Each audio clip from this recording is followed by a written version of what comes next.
Good evening, everyone. Welcome to day 10, New Africa August. My name is Kafi from the New Africa August team.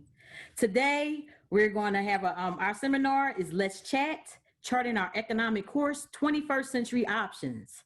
Now, we see other people from other countries send their young people and to come over here to study in groups under different career paths, and then they come and they just come up. They make money.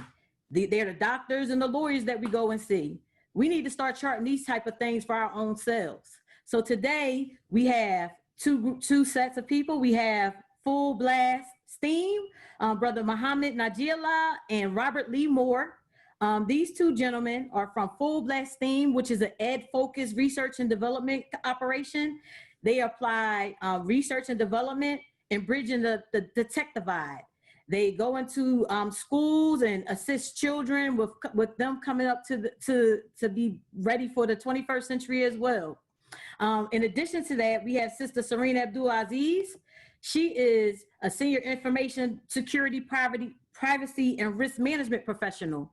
So she's in the cybersecurity field. She's been in that field for approximately 13 plus years. She also is a mentor to women to try to navigate through this particular field. So I'm going to turn this workshop over to them, and they're going to give us a little conversation about these 21st century options. Hi, everyone. Hello, hello. Hey, how's it going? How's it going? Good. Just for clarification, I'm Rob Moore, and this is my partner, Mr. Muhammad. Mr. Muhammad.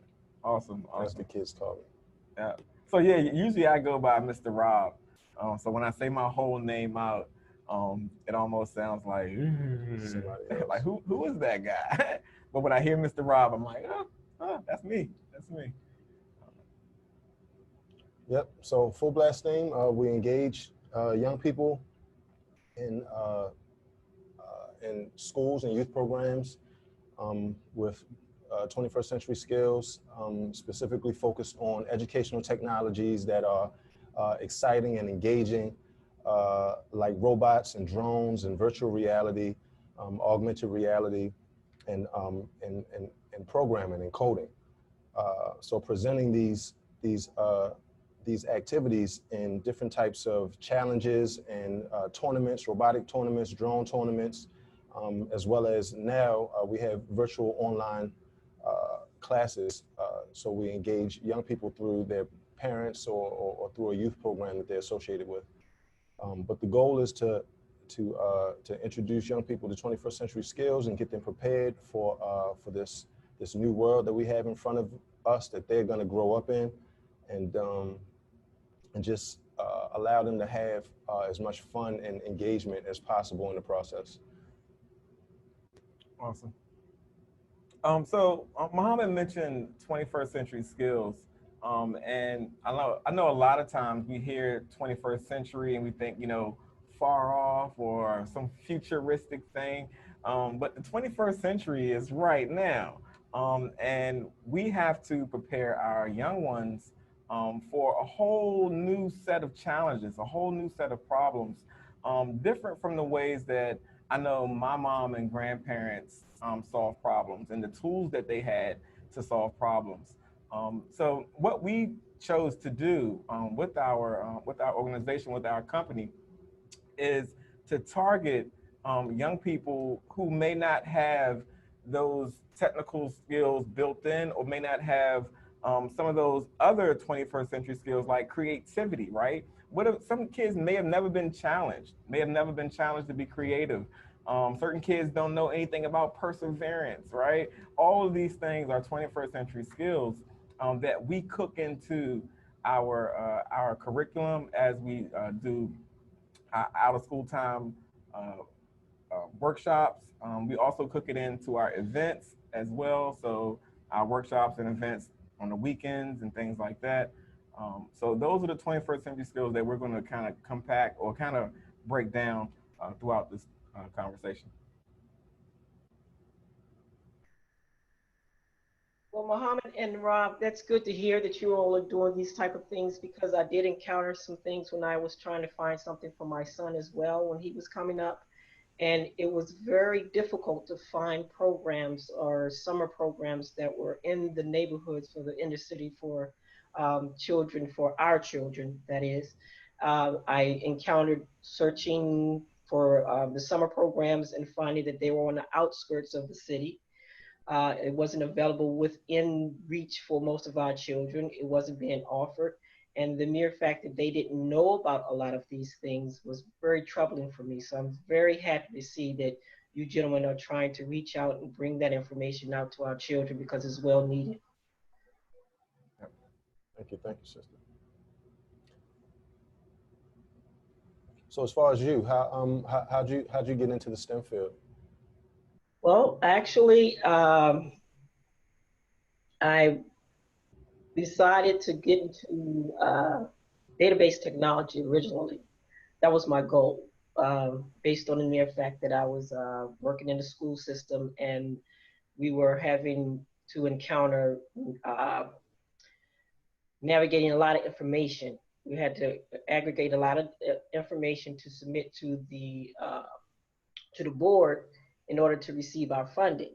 So we had to break this information down and sort this data and things of that nature. So I became interested in database technology. So that's where I started. And then from there, once I got my degree, when I got hired, the person hired me, they put me on the security side. So, and that's how I got my start in security. I never even touched database technology as a profession, but they put me on security, and that's where I've been ever since.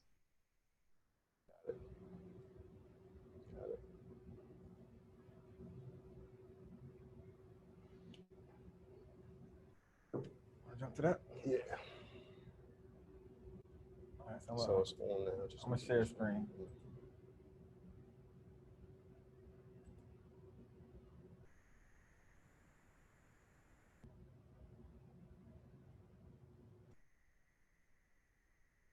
So as we were saying earlier, related to 21st century skills, uh, we just loaded them up onto the screen.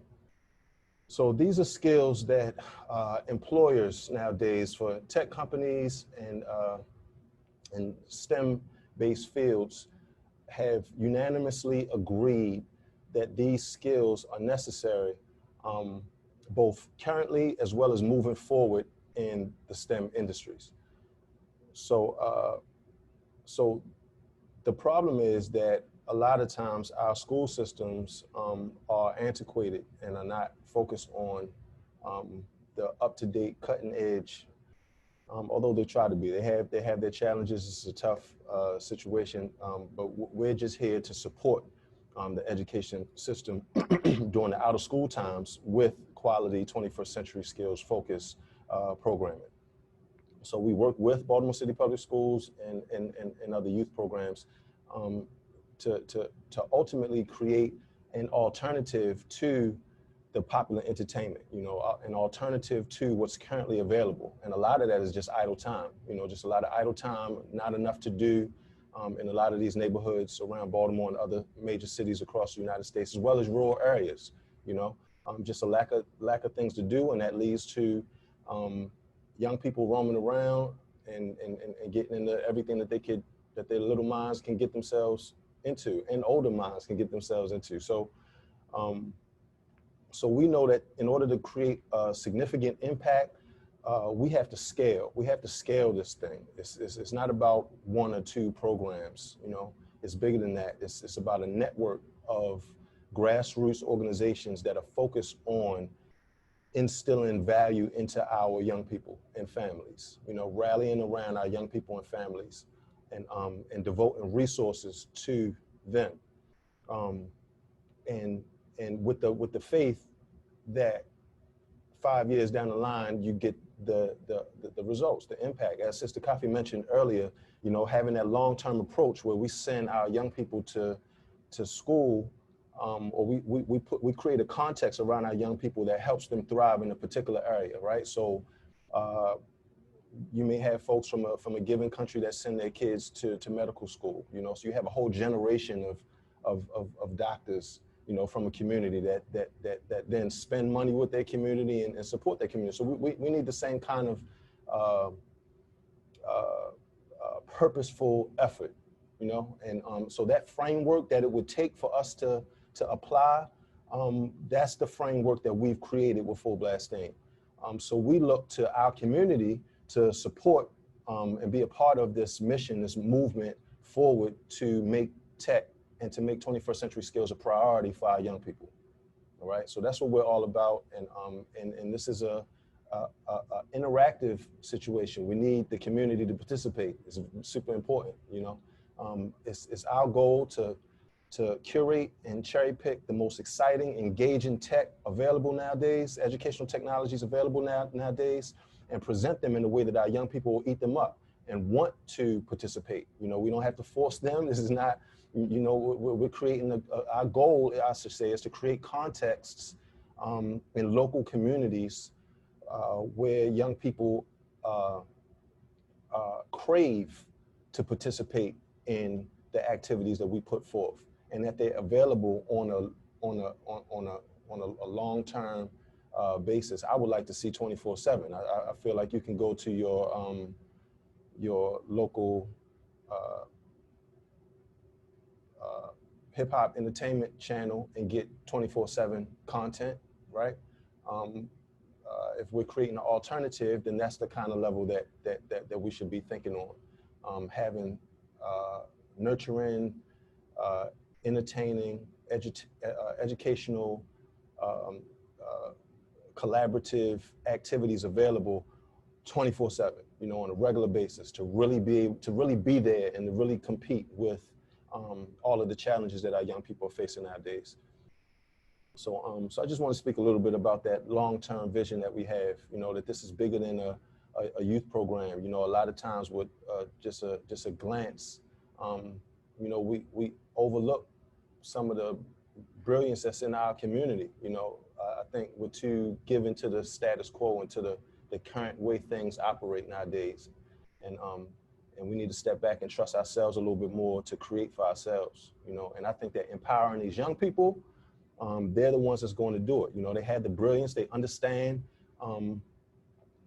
instinctively. You know, I'm sure many of you have children and grandchildren and young people that just, you're amazed by their ability to interact with technology, right? Now imagine if they're trained in that. You see what I'm saying? The kind of impact that they can have for themselves to create and be problem solvers. As Mr. Rob said, they could be problem solvers in their community, you know? But you have to understand technology. You just can't be a consumer. You have to be able to produce and design. You have to be able to design. You know, you have to be able to think about the problems and then apply your creative mind to it. That's why the creativity part is so important. We don't need people that just follow directions. You know, we need people that can think and understand context and create solutions for a given problem. So that's what we're all about, you know. That's what we're all about, and we're looking for our community and grassroots organizations and other professionals to chime in. We're launching a 501c3 actually. You might want to speak about that, but guiding our young people step by step through childhood up through adolescence and into adulthood, and pushing STEAM-based hobbies and careers and freelancing opportunities on them, and introducing them to other professionals in the community that are doing things. They may have a job, they only have 3 hours that they can dedicate every week to working on projects with young people, but we want to create that framework. We are creating that framework so that professionals can do that. And Mr. Rob is going to speak a little bit more about so what that. Muhammad is speaking on is actually called the Pop-Up Robotic Gaming Ground. It's the Purge, if you can see it on his sleeve. So the Purge is basically a cohort of enthusiasts from retired engineers to teachers, professors. We have interns, we have just students as well, and just folks who are just enthusiastic about tech, enthusiastic about community. And what we do is we get all those people around and we try to put them on different projects, right? And those projects, the idea of those projects are to bring those projects to the community. So we have people adding their technical expertise. So we have engineers and scientists getting together on a project to bring that project out to the community. One of our projects that we're working on right now, well, two of them that we're working on, our two major projects, is our Tic Tac Go Go. It's a board game that's an interactive board game from, it's soon to be on your phone, but right now we have it interactively where you can come and play this game in an environment. And we're also working on a virtual platform for that game as well. So we have a bunch of scientists and engineers and developers and students and interns, a whole lot of folks, even moms and dads, honestly, because everybody plays a role in seeing that whole thing get done. But for us, we have Tic Tac Go Go going, so that's already going. Also, what we have rolling out this year, because of COVID, things got a little bit shaky, but we're rolling out with the AWS Amazon Deep Racer. So we hope to be Baltimore's first AWS Deep Racer League here in Baltimore. And what it is, it's a machine learning league. So we're basically programming cars using AI. So we're having tons of fun, and we have students actually from Morgan working in on that project as well. So we hope to have a lot of community engagement with those types of projects that we run. And remember, that's the Purge project. You can also see about that on our website as well at fullblaststeam.com. Okay, Serena, can you, I think that's a nice segue into the next level of your growth and development in this IT field, STEM field. Can you give us a little background on and some details on your area of expertise? Okay. Well, currently I am a senior security analyst, and specifically in the profession of a certified authorization professional. And so during the time when I was going to school or obtaining my master's degree and things of that nature, and even my bachelor's, you did not learn about the certified authorization professional track and the things that were required for that particular track. So when I came into this, I found that this particular field, you don't need a lot of technical skills. Okay, so for this field, you can find different careers. You can leave different careers and come into this juncture and still climb the ladder with no problem at all. So what I've done was, once I decided to come into this field myself, I've reached out to a lot of other people, a lot of females. When I came into this field, I found that there were very little African American represented here, as well as African American women. And my first time I got hired, I was on a team of men. It was 6 men, and I was the only female. I was the only African American. And I had to come into that field and show what I was worth, show that I had the aptitude, and show that I had the ability to do just as much as they did. And I did that, and I've gained their respect, and they put me under their wing, and they taught me everything that they could. And I learned, and I took those skills and passed it on to the next female. And so that's what I said at that time, I decided that I would mentor and teach just about anyone that was willing to listen how to navigate in this particular field and become and have 6 figures. So I said I was going to create the 6-figure club for the African American women that were going to go into this particular field and be able to make 6 figures. And this field here, you don't have to be technical. It's a lot of documentation, paperwork. So what I do, I'm in charge of taking care of the documents that tell you about a system, information system. I document the system, I update the document about the system, and I tell everyone else what's wrong and guide them on how to fix it and what they should do to fix it. So I basically document, document, update. You don't have to have a technical background. It's good to have one, but this particular field, you can make six figures taking care of the documentation of the system. The United States government has mandated that their system go through an assessment from an outside entity. So you have a lot of contractors out there that are responsible for assessing the government system, depicting what's wrong, where their security is lacking, and find out what they need to do and recommend what they need to do to fix it. So if you're familiar with the leak or the infiltration with OPM, when they had that information leak, they hadn't been told what was wrong with their systems. And so once you've been told what's wrong with your system, you're required, you should fix those things. So if a control or something is not in place that was supposed to secure it, that's when people come in. They come in and do whatever they need to do with your system because you did not secure it. So we have to follow what we call security in depth. And so in security in depth only means that there are more than one mechanism in place to secure your system. It's just like your home.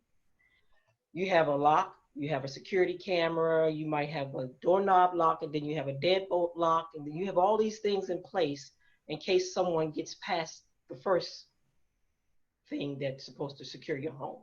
So that's the same thing that we do in security. And so with those things being in place, we have to make sure that it's been proven that it's in place. That's where their assessments come in. And after it's been assessed and they say that this is a weakness or this is a weakness, you come in, you tell the people, and all you do is document and follow them through on the timeline that they're supposed to fix it.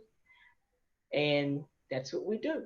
It's documentation. So you don't have to be very technical in this particular field, but you do have to be patient and understand some of the IT scenarios and things that goes on.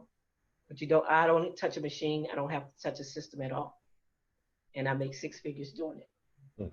Get it.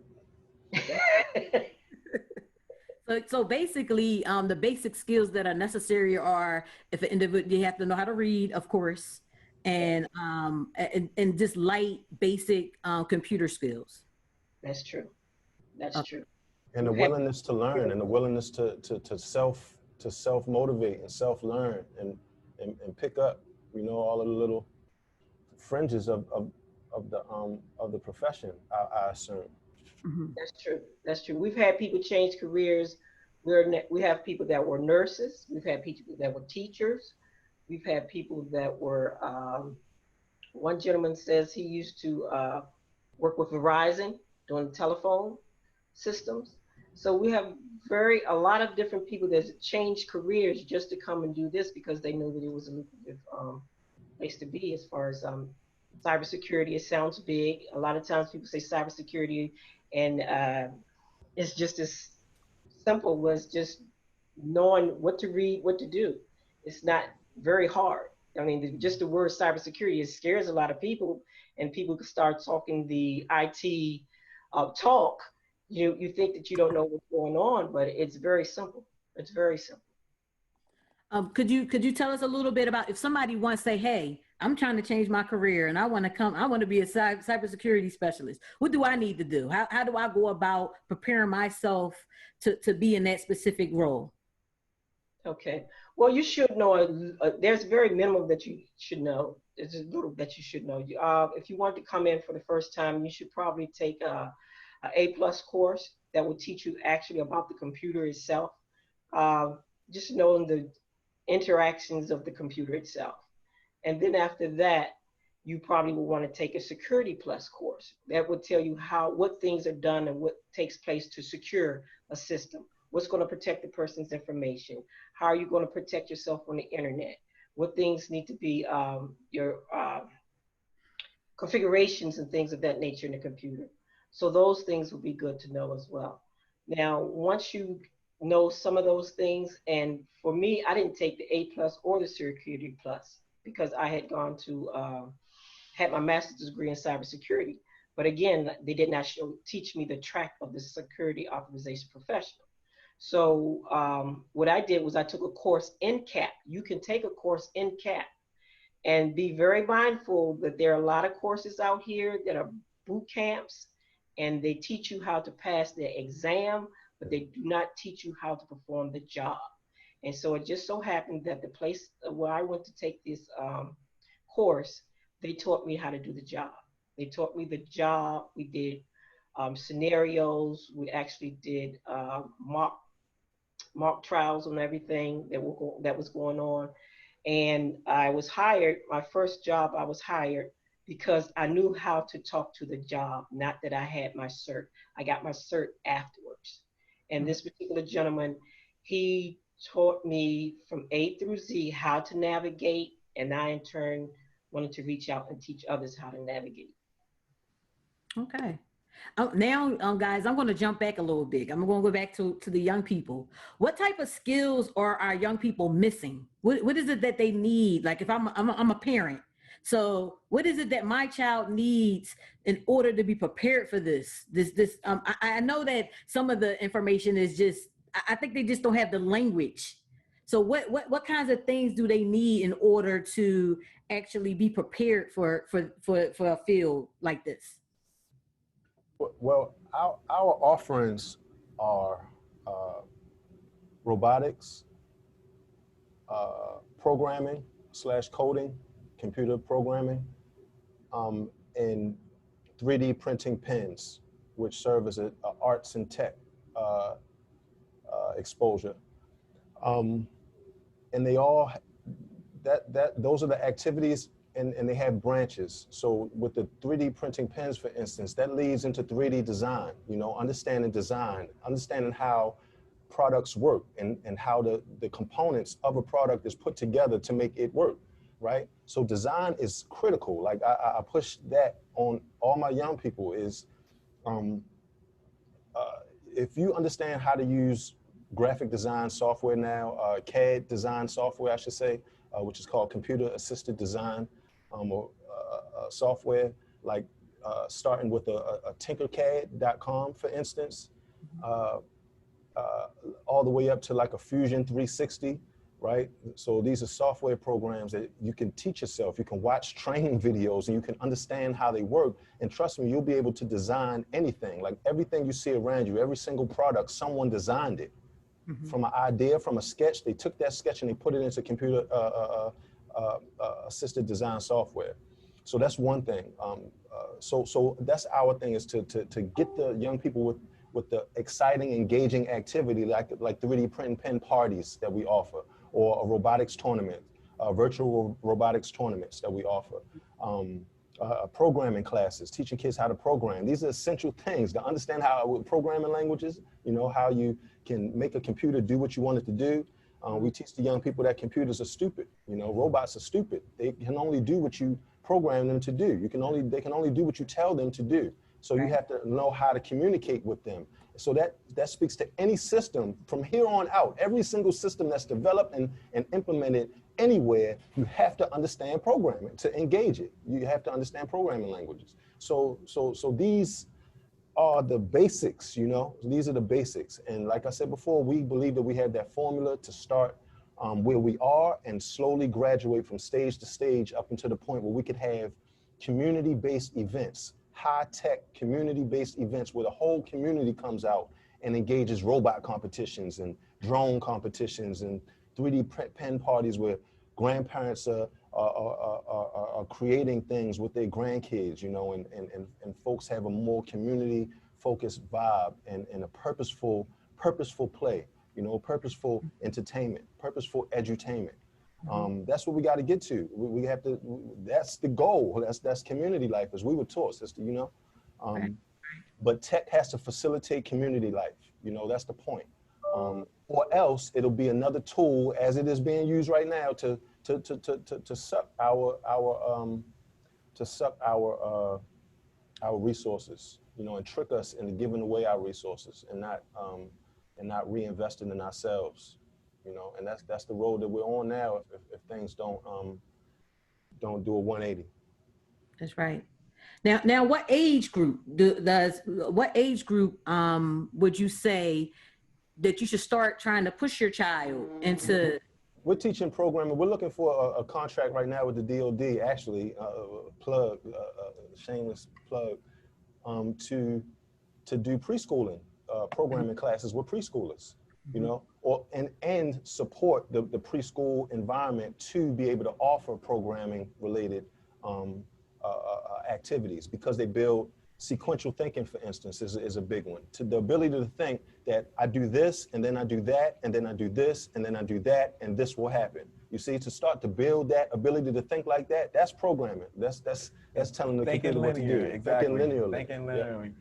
So real quick, somebody had a question about code.org. I actually teach code.org. So I really love the program. Actually, it works for me and it works for my students.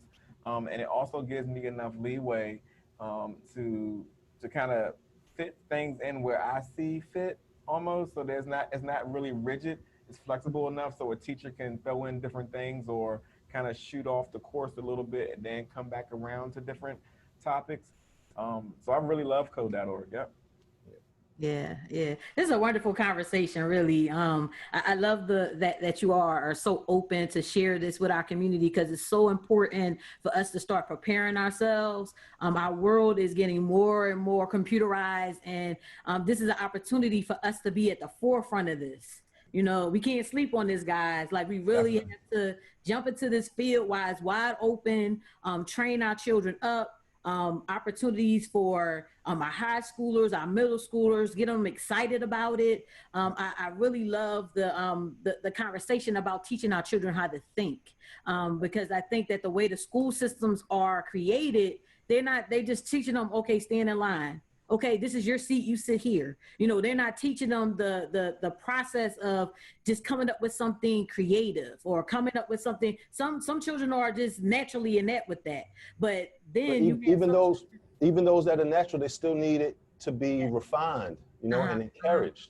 You know, you guys, and you know, you have some of these big tech companies, right? They go to the robotics competitions and they headhunt. They look for the smart, up and coming young kids that are programming, that are building robots, right? And they hire them, they bring them into internships, and then that kid is pretty much set. He's on a path at that point. He or she is on a path at that point. So we want to create those same kind of opportunities for our young people. If we never expose them to it, how are they ever going to be great to it? How are they ever going to be great in it? One of our mentors, Miss Catherine Nicholas from Sister Saving the City, she says all the time, Muhammad, if our kids don't know better, how can they do better? You know, so we gotta. That's the challenge of this tech divide. You know, we're on the consumer side of things versus the producer and designer side of things, and being intimately involved with the technology to the point that we are creating with it. It's not foreign. It's not just something to bring you momentary enjoyment. Right. And Ahmad, you're exactly right. That our children do need to be challenged to release those creative juices. I call it releasing your intellectual curiosity, right? So once you release that, it's like, you never know what happens, right? You release that onto a problem, you never know what that solution could be. And sometimes, just like Muhammad said, we actually have to show kids, hey, look, think about it and you will get it. And they never know how they're gonna come out on the other end. But when they look back, they say, wow, I thought my way through that process, or I thought about that problem and I designed my own solution. You know, and I look at it and say, hey, that's your solution. I didn't come up with it. Nobody else thought about it. That was yours. And that right there sparks that intellectual curiosity. And all I'm really doing is just giving them confidence, right? So now they have a little bit of confidence to take on that next problem, right? And then I help them out a little bit there, then that next problem. And before you know it, it's just like when your dad or your mom helped you ride a bike, you look back and they weren't holding the seat no more, right? You were doing it by yourself. And that's exactly the kind of the process that we kind of bring kids through in our programs and in our workshops, and our overall mission is to really bring kids from that zero to hero, so to speak. Yeah, we want to competent, prepare them for future education. You know, for further education in a particular topic. Get them prepared, get them understanding the landscape, have them understanding the basics. Yep, but you know, there have been studies done about the need for 21st century skills and how the current school day it's just impossible to work on the existing curriculum and add 21st century skills that they know are critical, but is the framework just isn't there to really be as impactful as it needs to be. So that's even more of a reason why it's incumbent on us to create our own system. I mean, this is our opportunity to do what we've always said, right? You ever heard people say, let's create our own system, brother, right? Well, this is the opportunity to do that, you know? When you look at the challenges involved, you see that it requires out of the box thinking and us to do something different. Right. So that's what we're we would love to be connected with more professionals, more people who have the skills to engage young people in a quality manner, right? Young people who sometimes have emotional challenges, right? Social emotional learning difficulties, as well as folks that have a tech background and understand tech, understand programming, can teach these things to young people. We would love to be connected with more professionals like that. Help us out with our robotics competitions, build some cool products together. That's our thing, to build products and to build activities that can add value to our communities, our young people and families' lives.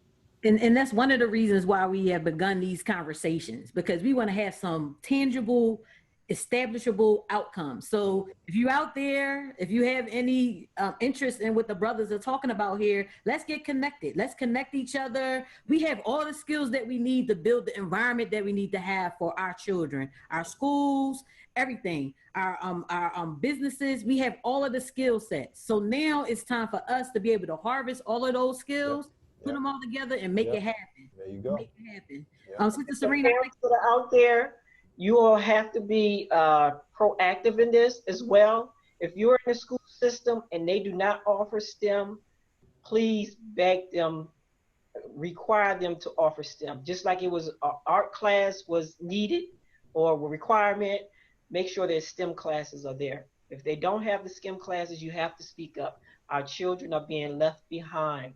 They're truly being left behind. And we have to bridge this gap soon, very soon, because technology is the future. A lot of jobs are disappearing based on the fact that technology is taking over. We're not going to have truck drivers. We're not going to have people on these ships, where a ship used to have 300 crew members.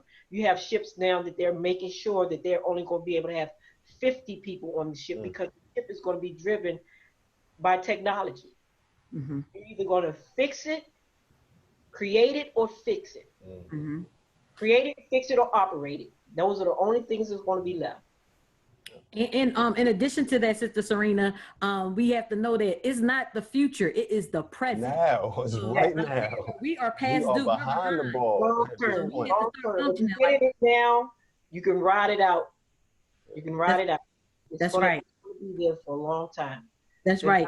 The changing, the environment is changing. If you look around you, so many different places are changing now. Even when you go into the stores, everything is technology. Everything. That's right. That's right. Cashiers are less now, and in about 4 or 5 years, it's even going to be worse.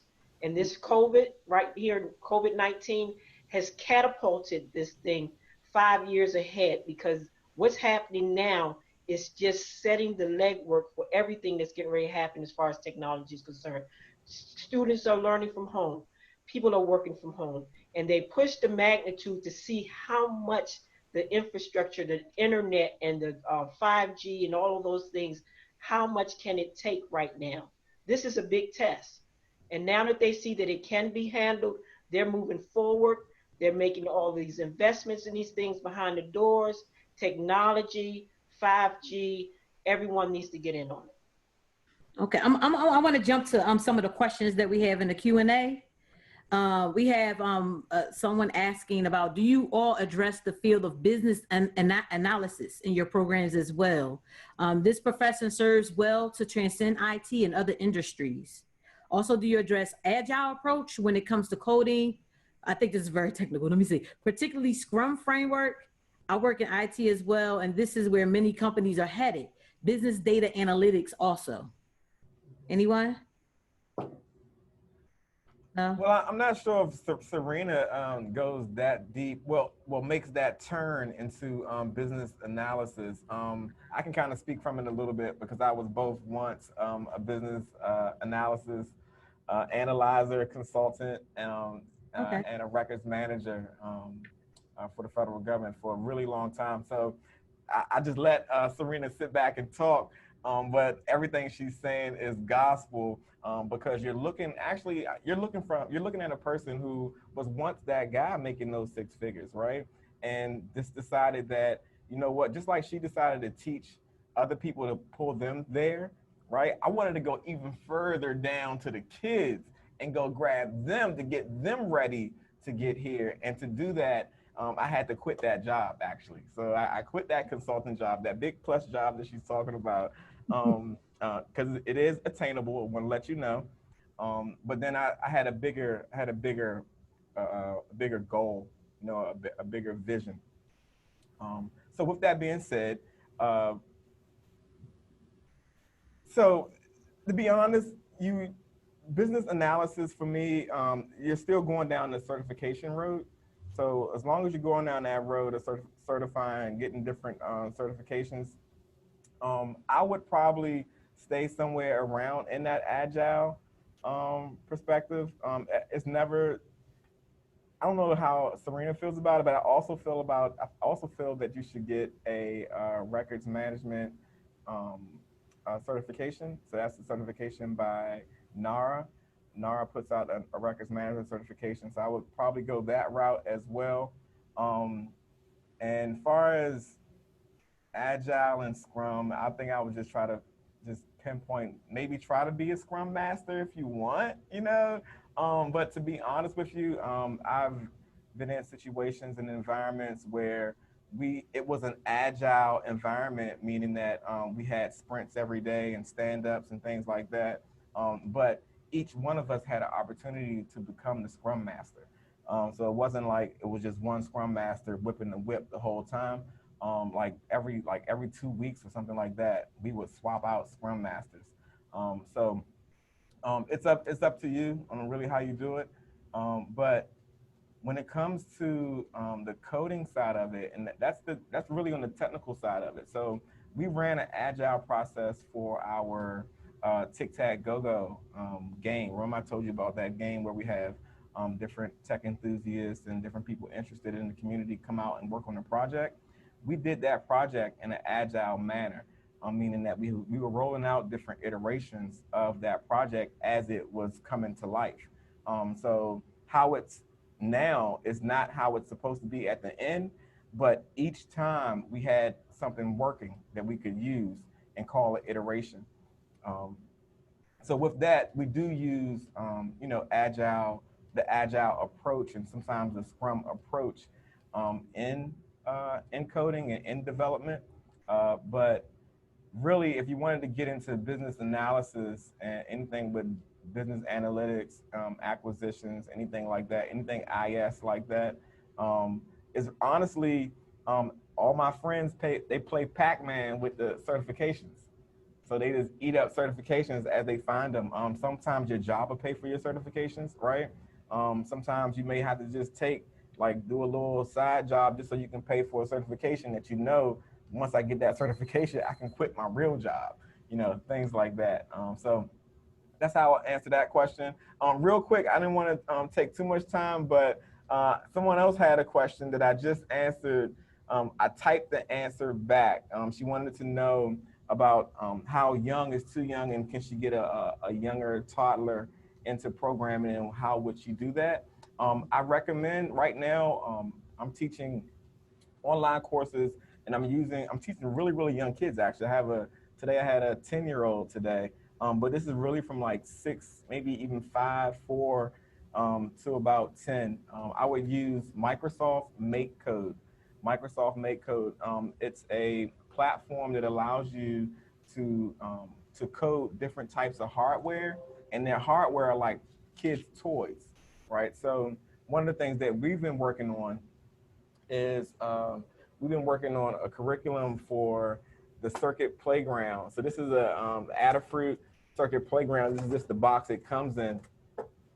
But if you go to our website, fullblaststeam.com, and scroll down to some of our offerings, you'll see one of our offerings being our robotics and programming. And you'll see a little round circle thing, kind of looks like this behind me. This is a huge blown up version of a Circuit Playground.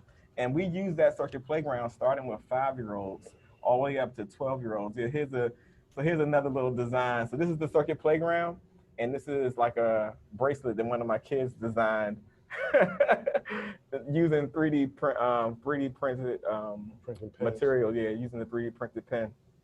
But I mentioned all of this because this is where they would start. From here is where they get that idea of how to think linearly, right? How to think like a computer. This is where they start to build those logics and comparisons and learning about different operators. This is where they start to build that. And they build it in these earlier stages. And as they doing that, well, as they go through that, they start to transition from a graphical approach, meaning they're dragging and dropping blocks, to actually looking at text, like me or some of the older people like to code, right? So we code in text. You see people hacking away in text, but they can do the exact same thing just by dragging and dropping blocks. Yeah. So I wanted to share that real quick to answer her question. And by the way, we teach that we can guide the young people through the Microsoft Make Code process and the activities. That's part of our offerings. That's what we do. So that's our programming. That's one of our programming activities is the Microsoft Make Code platform, because it's so valuable in teaching those early coding concepts. And that's online virtually, correct? Yes, Right, it is. right. That's all virtual. Yeah. Okay. Okay. I'm going to jump to a question to Ms. Abdul-Aziz. The individual would like to know the name of the camp that you utilize to get the necessary work for the cybersecurity. Which course did you take? And they're trying to find out, where can adults with beginner knowledge find legitimate courses to position themselves for tech jobs? Okay, well, the school that I went to was called Cybersoft. It's here in the land of Maryland. I think they do offer online courses now at this point in time. I would recommend them any day, anytime. They're very good. He cares about your education. Just from an experience of my own, I took the course the first time, and because the way that things work with the certified authorization professional, it's a team-oriented field. And we were supposed to have the team members create and do certain portions going through the class. So this particular class did not do well. We had a lot of gentlemen that were in there, and they had other things that they wanted to speak on. They were very technical. And they wanted to talk about other things while we were in the class, and we didn't get through the class as expected. And so the instructor knew that I wanted this class to go well, and they knew that my heart was in it. And so instead of me wasting my money, my $2,500, the owner of the class came back to me and he says, I want you to come back and retake the class for free. And that's what he did for me. Most people, most other companies, you will lose your money. No one would do that. But he told me to come back. I took the class again for free. Got in this particular group, they were very adamant about getting the education and learning it as well. And so we moved through this track very well, and everyone learned everything, and everyone has been hired at this point, and everyone now has jumped in their salary at least $20,000 when they first came in. So I would recommend Cybersoft. The course you should take would be Certified Authorization Professional. The short acronym is CAP. And what you can do, if you email me at SECA, SECAINDC @gmail.com, I can give you some answers and help you navigate as well. Wonderful, wonderful. Okay, I'm going to go back to some of these questions here. Why do you think systems aren't in place in the U.S., but it appears to be in place in third world countries? Like what kind of systems? I'm assuming that the systems for people to learn tech skills, because I think, Serena, a lot of the people that you work with are from other countries. They're not specifically from America. So what things are happening? What do you think is happening in these other places that's not happening here? Well, can I, so, well, let's be our people, right? So essentially the question is, because availability, right, is backwards in that question, right? So there should be, so the assumption is that there should be more availability for tech here because it's America, right? And everything that America has, but it seems to be, you have other kids in other places that are more ingrained or knowledgeable with the tech and then come here to finish up school. And I'm assuming that's what they're talking about. Mm-hmm. I like to speak to the point of what the kids are focused on here. I mean, that's what we're all about. You know, what are the young people focused on? Mm-hmm. Are they focusing all of their brain power and energy on things that have no nutritious, nurturing, sustaining value for their lives and their future and their families' lives, or are they focused on those kinds of things, and are those things available for them? And you know, just the imam said that the entertainment culture, you know, will reach through the screen and grab the kid by the brain, you know, before the parents have a chance to combat that. A lot of times, you know, everybody's busy nowadays. So so that's what that's what I would say is the solution to that problem, of us not being as engaged as other young people in other places. I think that they have their backs against the wall a little bit more than we seem to. It's like we're in the matrix a little bit here, you know.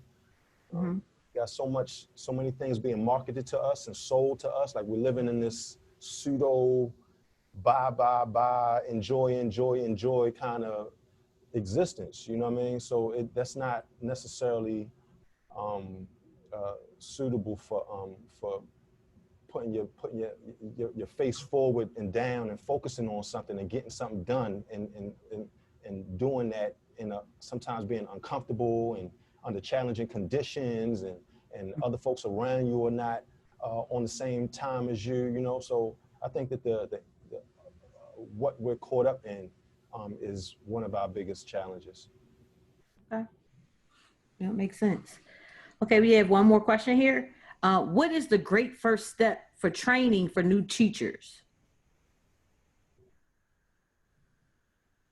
Can I take that question? The great first step for training for new teachers is to just dive in. I'll be honest. There is no book. There is no, you know. So you mean dive into actual teaching? Yeah, just dive into teaching. You know, I think you should just dive into teaching. If you know there's a need, that's how teaching really comes about, right? There's a need.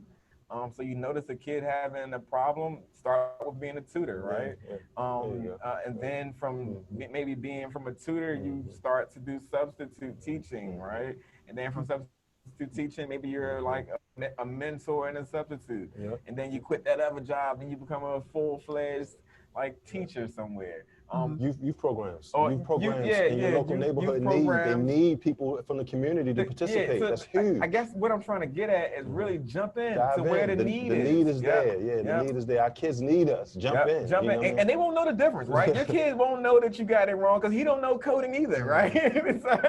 So they don't know. Just jump in, and I think you, as long as you start to fill those gaps, the universe will give you everything you need. And be consistent. Don't play around with kids, with our young people's sense of being, man. You got to be consistent. You can as a mentor or someone, you can be damaging to a young person to jump in and out of their life, you know. So you make a decision, you know, get right with yourself and step in with both feet. Right. Okay, guys, I wanna just get a few last words from everyone. Like, what do you want to leave for the people here? What do you want to leave for the people? Let's start with Serena, and then we're going to jump into full steam. So Serena. Okay, I would like to add, um, for anyone that's going to school for IT or computers or cybersecurity, make sure that you do get involved in internships. Uh, Knowledge is power. Is once you learn these things, you can take it with you wherever you go. In the field I am in, I can have 4, 5, 6 people reaching out to me a week trying to get me to come work for them. If you know this skill and you know how to do this, you could be in one place for 6 months or a year, and you can transfer out however often you want to. You're always in demand. It's a beautiful thing to be in demand. When you sleep, when you wake up, when you're at lunch, when you're at dinner, someone's reaching out to you. I have people come reach Great out point. to me on the weekend, Mm-hmm. Saturdays. Mm-hmm. So if you can get these skills, get them any way you can. Take the internships, even if they're not paid. Make sure you do your internships. Mm-hmm. Get a job where they're going to pay you to go to school. You can take these certifications, things of that nature. Let the jobs pay for your certifications. Mm-hmm. Get your certs, get a focus, and stick with it. And so please do stay on track. And that's what I would like to offer. Okay, gentlemen. I'll start. One of the things that Serena talked about in the very, very beginning was the fact that many people didn't want to go into cybersecurity because they felt like it was too technical, or they were scared for some reason, or they had some sort of apprehension for some reason or the other. And what I want to leave with everybody is that if it's a dream of yours, you have to do it. You have to do it. Because if not, I'll just leave it like this. If you don't do that dream, if you don't follow that dream, it's going to nag you for the rest of your life. And you don't want that. You don't want that. You'd rather just go for something and fail than say you never tried. And that's some of the things that I tell my kids all the time that I teach is that, hey, give it a shot. Give it a shot. You can do it. It's enough. We can have these type of talks all day. And you can go down timelines of Twitter and Instagram and Facebook all day about self-help and getting out there and doing it and telling you how to do it. But the God truth is you have to go out there and do it. If it's on your heart, go do it. Okay. Cool.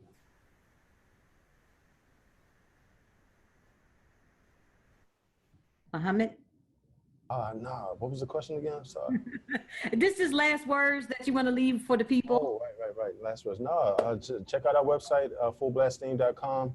We're in constant development, constantly adding new products and services as things play out. For instance, Baltimore City just decided that they were going to do virtual learning. So now we're shifting the website around to offer packages and stuff. So work with us, but you can always reach out. Please, professionals that are interested in working virtually with us, maybe hosting some of our workshops, working with us as contractors. Parents, please sign up your young people, your young engineers to some of our programs that they may be interested in, the robotics or the 3D printing pens or the programming classes. So that's what I want to leave you with, that opportunity. All right. And Peace. Follow us on Instagram and Facebook, Yeah. Full Blast Steam. Full Blast Steam. Yep. Yes. And the Purge Project as well. And at the Purge Project, right? Purge spelled PURGG, Pop-Up Robotic Gaming Grounds. Awesome. That's our call to action for tech entrepreneurs and tech professionals and college students and tinkerers of all types. All right now. Okay, guys, thank you so much for taking your time out to join us today. This was a wonderful, wonderful discussion. Guys, please reach out to these wonderful, wonderful individuals so we can start connecting. It's time for connection, people. It's time for connection. Now, let's start with tomorrow. So tomorrow we have Amber James, I hope Casanave. effective communication coach. So she's going to be talking about marketing tips to power up your business. This will be at 6 o'clock. You can reach us. You can register for that workshop at newafricaaugust.com. newafricaaugust.com. Thank you so much for joining us today, and we'll look forward to seeing you tomorrow. Thank you, everyone. Bye. See ya. Bye.